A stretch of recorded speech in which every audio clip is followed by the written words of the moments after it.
সুপ্রিয় দর্শকবৃন্দ, আসসালামু আলাইকুম রহমতুল্লাহি ওয়া বারাকাতুহু। আমরা কি দাঁতের ব্যথা হলেই ওষুধ খাবো?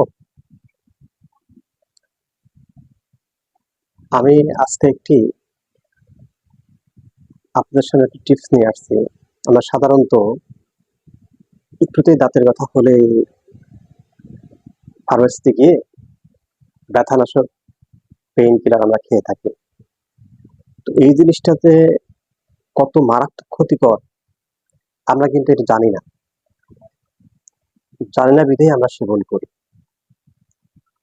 দেখেন, হঠাৎ করে দাঁতের পেইন হয়, তখন করি কি, নিকটস্থম কোনো ফার্মেসিতে গিয়ে আমরা কি করি, পেইন কিলার খেয়ে থাকি। তো এই পেইন কিলারটা ঘন খাওয়ার কারণে বড় ধরনের মারাত্মক একটি ক্ষতি হয়। সেটি হচ্ছে আপনার কিডনি ইফেক্ট করে। কিডনিতে এই ব্যথানাশক পেইন কিলারগুলি প্রচুর পরিমাণে ইফেক্ট করে। তো আমরা পারতপক্ষে চেষ্টা করব যে এই কাজগুলি না করার জন্য। তো আসুন, হঠাৎ করে রাত্রিতে প্রচন্ড ভাবে দাঁতের পেইন হয়, আর এটা মূলত রাত্রেই বেশি হয়। তো তখন আমরা কি করতে পারি? আমরা ঘরোয়াভাবে কিছু কাজ করতে পারি। সেটা হচ্ছে, বাসায় যে লবঙ্গ আমরা তরকারিতে যেটা দিয়ে থাকি, এই লবঙ্গটা আমরা চাবাইতে পারি। এই লবঙ্গের যে ওয়েল, এটা আপনার পেইন কিলারের কাজ করবে, দাঁতের পেইনের কাজ করবে।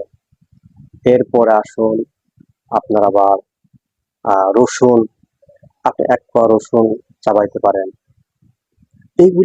এইভাবে আমরা অথবা আরেকটা কাজ করা যেতে পারে।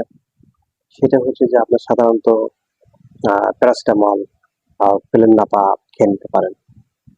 এরপরে দিনের বেলায় নিকটস্থম জায়গায় কোনো ডেন্টিস্ট, স্পেশালিস্ট যদি থাকে বা সাধারণ ডেন্টাল কেয়ার থাকে, সেখানে গিয়ে আপনারা আপনার সমস্যাগুলো খুলে বলুন। তো তাতে তো বিভিন্ন সমস্যার কারণে পেইনগুলো হয়। কিছু সময় দীর্ঘদিন যাবৎ স্ক্যানিং করেন না, এটা না করার কারণেও পেইন হয়। হ্যাঁ, তো আমরা প্রত্যেকের ক্ষেত্রেই সচেতন হওয়ার উদাত্ত আহ্বান জানাচ্ছি যে আমরা খামখেয়ালি এই কাজগুলি মোটেও করব না। এটা মারাত্মক ক্ষতিকর। এই পেইন কিলার ঘন খাওয়া মারাত্মক ক্ষতিকর। আপনার নিকটস্থ ডেন্টাল কেয়ারে গেলে সে ডাক্তার দেখবে, দেখে আপনার কি সমস্যা সে অনুপাতে আপনাকে ওষুধ দিবে। তারপর ইনশাল্লাহ এটা আপনার বারবার আর পেইন কিলার খাইতে হবে না। তো ঠিক আছে, যারা আমার এই ছোট্ট আলোচনা দেশ ও দেশের বাইরে যারা শুনলেন, আমরা মেনে চলার চেষ্টা করবো এবং সকলেই সুস্থ থাকবো, ভালো থাকবো। ধন্যবাদ।